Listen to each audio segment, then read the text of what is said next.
তো নমস্কার বন্ধুরা, এই মুহূর্তে সবথেকে বড় খবর, আমাদের বিএসএফের একজন কনস্টেবলকে কোচবিহার সীমান্ত থেকে বিজিবির বাংলাদেশের বিজিবির সদস্যরা তাকে তুলে নিয়ে গিয়ে তাকে অ্যারেস্ট করা হয়েছে। এবং এই ঘটনাটা কিছুক্ষণ আগেই ঘটেছিল। এখনও পর্যন্ত বেশিরভাগ মিডিয়া চ্যানেলে এটা প্রকাশ্য আসেনি। কিছু কিছু মিডিয়া চ্যানেল বলছে এটা শনিবারে হয়েছে, কিন্তু না, এই ঘটনাটি হয়েছে আমাদের উম, কালকে, মানে আজকে রাত্রির 12টা বেজে গেছে। তো কালকে সন্ধ্যাবেলায় হয়েছে, মানে রোববার দিন সন্ধ্যাবেলায় তার সাথে এই ঘটনাটি হয়েছে। তো এই পরিপ্রেক্ষিতেই প্রতিদিনের একটি একটিতে প্রতিদিনের একটি আর্টিকেল আমরা দেখছি, পদ্মাপাড়ে টার্গেট ভারত, কোচবিহার সীমান্তে বিএসএফের জওয়ানকে তুলে নিয়ে গেল বাংলাদেশিরা। শনিবার ভোররাতের ঘটনা ঘটেছিল কোচবিহার ভারত বাংলাদেশ সীমান্তে। কিন্তু এই যে তথ্যটা দেওয়া যে শনিবার, এটা পুরোপুরি একটা ভুল তথ্য হতে পারে। কারণ আমি যেখান থেকে সূত্রটা জানতে পেরেছি সেটা হচ্ছে এক্সের একটা খুব লেজিটিমেট এক্স অ্যাকাউন্ট। সেখানে বিভিন্ন রকমের এরকম আপডেট আমরা পাই, যেখান থেকে আমরা জানতে পারি যে এই ঘটনাটি পুরোপুরি সত্যি।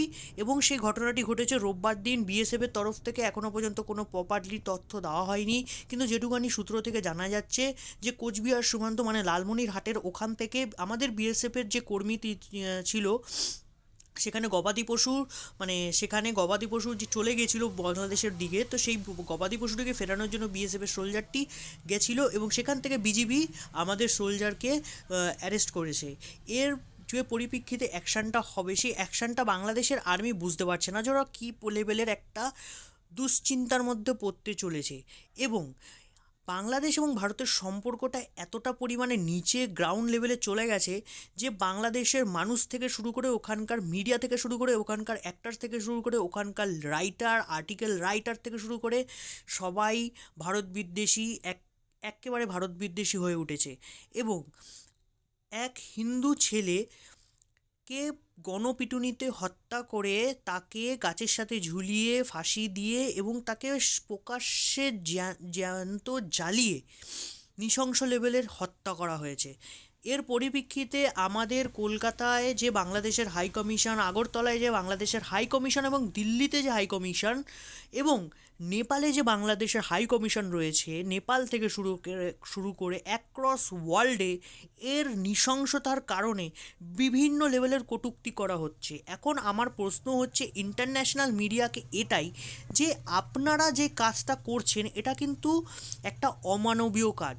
বাংলাদেশের মিডিয়া র্যাঙ্কিং নাকি ভারতের থেকে আগে, মানে যেখানে মিডিয়া স্বতন্ত্রভাবে নিজেদের যে লিডাররা রয়েছে তাদের সমালোচনা করতে পারবে না, তার ফলে তাদের মিডিয়া আউটলেটগুলো, অফিসগুলো, তাদের মানুষগুলোকে পর্যন্ত অত্যাচার করে মেরে ফেলার চেষ্টা করা হবে।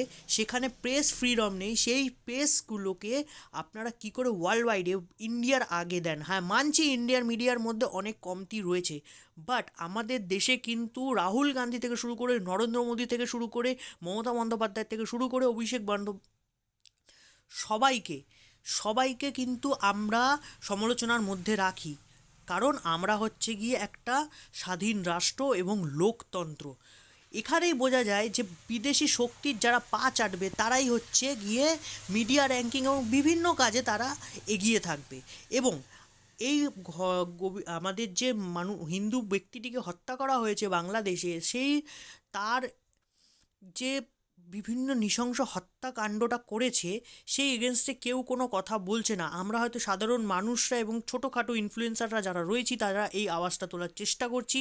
কিন্তু বাংলাদেশের এক প্লেয়ারকে আমাদের কলকাতা নাইট রাইডার্সের 9 কোটি টাকা দিয়ে শাহরুখ খান তাকে কিনেছে এবং সোশ্যাল মিডিয়াতে আপডেটও দিয়েছে যে সে আমাদের কলকাতা নাইট রাইডার্সে খেলবে। তো আমার বক্তব্য এটা, এবছর কেকেআরে যদি ও খেলে তাহলে আমরা কলকাতার খেলা দেখব না। জানি আমাদের কাছে অনেক কষ্টের, কিন্তু ওই জিহাদিদের বাচ্চাদের আমরা খেলা দেখব না। ওই জিহাদিদের মধ্যে একজনও এর পরিপ্রেক্ষিতে কোনো কথা বলেনি। এটাকে খেলার সাথে যদি কেউ ভাবে যে পলিটিক্স আনছি, তো আমরা আনবো, কারণ তোরাও প্রথমেই কাজটা করেছিস। আচ্ছা, সবথেকে বড় কথা, হিন্দুটার হত্যার পর পবন কল্যাণ, যে ডিপটি সিএম রয়েছে সে পাওয়াল কান্নান ইউএনের কথা বলেছেন যে সে এই কথাটা ইউএনের কাছে তুলবেন, এবং তার সাথে সাথে আমাদের ইন্ডিয়ার একজন বড় অ্যাক্টার্স কাজল আগরওয়াল, সেও পর্যন্ত বাংলাদেশের হিন্দুদের ওপর অত্যাচারের ফলে যে কাজগুলো হচ্ছে ওদের ওপর সেখানে নিয়ে আওয়াজ তুলেছেন ইনস্টাগ্রামে। আমি সেই ইনস্টাগ্রামের স্টোরিটা তোমাদের দেখাতে যাচ্ছি।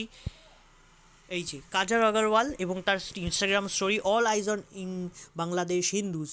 ভাই, এই বড় বড় যারা ইনফ্লুয়েন্সাররা রয়েছে এরা যদি আওয়াজ না তোলে তাহলে কিন্তু এই আওয়াজটা পুরোপুরি রেজ হবে না। তো স্বতঃস্ফূর্ত নতুন নতুন আপডেট পাওয়ার জন্য আমার চ্যানেলটিকে সাবস্ক্রাইব করুন এবং বিভিন্ন রকমের আপডেট পাওয়ার জন্য সবার আগে বেল আইকনটা টিপে দিন। নমস্কার, ধন্যবাদ।